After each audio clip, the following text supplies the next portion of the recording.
Hello friends, welcome back to GG Tamil. உங்களுடைய மொபைலுக்கு ஓடிபியே வராம உங்களோட ஆதார் நம்பரையும் உங்களோட ஃபிங்கர் பிரிண்ட்டையும் வச்சு உங்களோட பேங்க் அக்கௌண்ட்ல இருந்து பணத்தை எடுக்கிறதுக்கு நிறையவே வாய்ப்பு இருக்கு. அந்த ஸ்கேமர்ஸ் அந்த யுத்தியை தான் இப்ப பயன்படுத்திட்டு இருக்காங்க. அது எப்படிப்பா என்னோட ஆதார் நம்பரையும் ஃபிங்கர் பிரிண்ட்டையும் மட்டும் வச்சு ஓடிபியே வராம என்னோட அக்கௌண்ட்ல இருந்து பணத்தை எடுக்க முடியும்? அப்படியே எடுக்க முடிஞ்சாலும் இந்த ஸ்கேம்ல இருந்து என்னை எப்படி பாதுகாத்துக்க முடியும் அப்படின்ற மாதிரி பல கேள்விகளுக்கான பதில இன்னைக்கு நம்ம வீடியோல பார்க்க போறோம். வீடியோக்குள்ள போறதுக்கு முன்னாடி நீங்க இன்னும் நம்ம சேனலுக்கு சப்ஸ்கிரைப் பண்ணலாம், சப்ஸ்கிரைப் பண்ணிக்கோங்க. அப்படியே அந்த பெல் ஐக்கானையும் கிளிக் பண்ணிக்கோங்க. அப்பதான் நான் போடுற வீடியோ ஆட்டோமேட்டிக்கா உங்களுக்கு வந்து சேரும். வாங்க வீடியோக்குள்ள போலாம். நம்ம கவர்மெண்ட் ஃபர்ஸ்ட் ஆதார் கார்டை இம்ப்ளிமெண்ட் பண்ண போறோம், அது இந்தியர்களுக்கான அடையாள அட்டையாக இருக்கும் அப்படின்னு சொல்லி ஆதார் கார்டை ஃபர்ஸ்ட் இம்ப்ளிமெண்ட் பண்ணப்ப அதுக்கு ஏகப்பட்ட எதிர்ப்பு வந்துச்சு. அதுக்கு என்ன காரணம் அப்படின்னா, அந்த ஒரு ஆதார் கார்டுல ஒரு தனி மனிதனுடைய ரெட்டினா, ஃபிங்கர் பிரிண்ட், வீட்டு அட்ரஸ் அப்படின்னு அவர் சம்பந்தப்பட்ட எல்லா டீடைல்ஸும் அந்த ஒரு ஆதார் கார்டுல இருக்கும். அது தவறான உங்க கையில கிடைச்சது அப்படின்னா அது பெரிய பிரச்சனையில போய் முடியும் அப்படின்ற காரணத்தினாலதான். பட் அதுக்கப்புறம் இது சம்பந்தமா கோர்ட்ல கேஸ்லாம் நடந்து ஆதார் கார்டை ஒரு வழியா இம்ப்ளிமெண்ட் பண்ணிட்டாங்க. அதை இம்ப்ளிமெண்ட் பண்ணதுல இருந்து எங்க போனாலும் ஆதார் கார்டு இருக்கா அப்படின்னு சொல்லி கேட்டு நம்ம ஆதார் நம்பர் தான் ப்ரூஃபா வாங்கிக்கிறாங்க.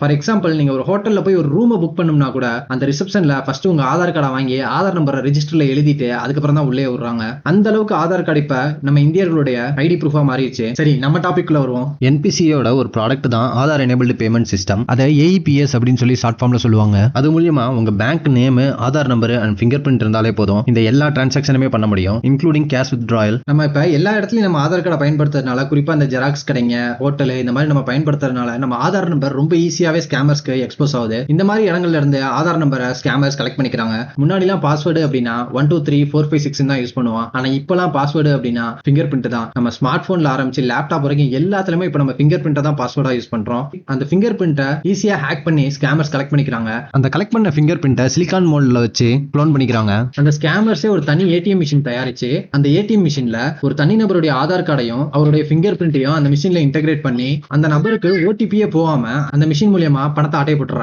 என்னப்பா சொல்ற, அப்ப இதுல இருந்து எப்படி நம்மள பாதுகாத்துக்கிறது அப்படின்னீங்கன்னா, இப்ப நான் முன்னாடியே சொன்ன மாதிரி நம்ம எல்லா இடத்துலயும் ஃபிங்கர் பிரிண்ட் தான் பாஸ்வேர்டா யூஸ் பண்றோம். இப்ப அந்த ஃபிங்கர் பிரிண்ட்டையும் ஆதார் கார்டையும் வச்சு தான் ஸ்கேமர்ஸ் பணத்தை எடுக்கிறாங்க. இப்ப அந்த ஃபிங்கர் பிரிண்ட்டை நீங்க மை ஆதார் வெப்சைட்ல போயிட்டு என் ஃபிங்கர் பிரிண்ட்டை யூஸ் பண்ணி பணம் எடுக்க முடியாது அப்படின்னு சொல்லி லாக் பண்ணிட்டீங்க அப்படின்னா உங்க ஃபிங்கர் பிரிண்ட்டையும் ஆதாரையும் யூஸ் பண்ணி அவங்களால பணம் எடுக்க முடியாது. இதுக்கு யுஐடிஐ வெப்சைட்ல அப்படி இல்லாட்டி மை ஆதார் ஆப் ஓபன் பண்ணிட்டு உங்க ஆதார் நம்பரை போட்டு லாகின் பண்ணிக்கோங்க. அப்புறம் மெனுல சர்வீசஸை கிளிக் பண்ணிட்டு கீழே ஸ்க்ரோல் பண்ணீங்க அப்படின்னா லாக் ஆர் அன்லாக் பயோமெட்ரிக்ஸ் அப்படின்னு இருக்கும். அதை கிளிக் பண்ணுங்க. அதை கிளிக் பண்ணிட்டு ஐ அண்டர்ஸ்டாண்ட் இருக்கும், அந்த இதை கிளிக் பண்ணிக்கோங்க. அதை கிளிக் பண்ணிட்டு கீழே லாக் கொடுத்தீங்க அப்படின்னா அவ்வளவுதான், உங்க ஆதாரோட பயோமெட்ரிக்ஸ் லாக் ஆயிரும். சரிப்பா, இப்ப நான் லாக் பண்ணிட்டேன் அப்படின்னா நான் திருப்பி மறுபடியும் ஏதாவது டிரான்சாக்ஷனுக்கு நான் பர்சனலா யூஸ் பண்ணணும் அப்படின்னா எப்படி பண்ணுவேன் அப்படின்னு கேட்டீங்கன்னா, அது ரொம்ப ஈஸி தான். நீங்க லாக் பண்ணதை டெம்பரரியா ஒரு 10 நிமிஷத்துக்கு இந்த மாதிரி அன்லாக்கும் பண்ணிட்டு திருப்பியும் லாக் பண்ணிக்கலாம். நீங்க அந்த டிரான்சாக்ஷன் நடக்கும்போது மட்டும் அன்லாக் பண்ணிட்டு டிரான்சாக்ஷன் பண்ணிட்டு திருப்பி லாக் பண்ணிக்கோங்க. இது மட்டும் இல்லாம இப்ப பேங்க்ல இருந்து இப்ப உங்க ஆதார் கார்டை ஸ்கேமர்ஸ் இருந்து பாதுகாத்துக்கிறதுக்காக இந்த மாதிரி லாக் பண்ணிக்கோங்கன்னு சொல்லி மெசேஜஸும் வருது. அது மட்டும் இல்லாம நீங்க ஏதாவது சின்ன சின்ன விஷயத்துக்கு ஆதார் கார்டை யூஸ் பண்றீங்க அப்படின்னா மாஸ்க்டு ஆதார் கார்டை டவுன்லோட் பண்ணிக்கோங்க. அந்த மாஸ்க்டு ஆதார் கார்டுல உங்களோட ஆதார் நம்பர்ல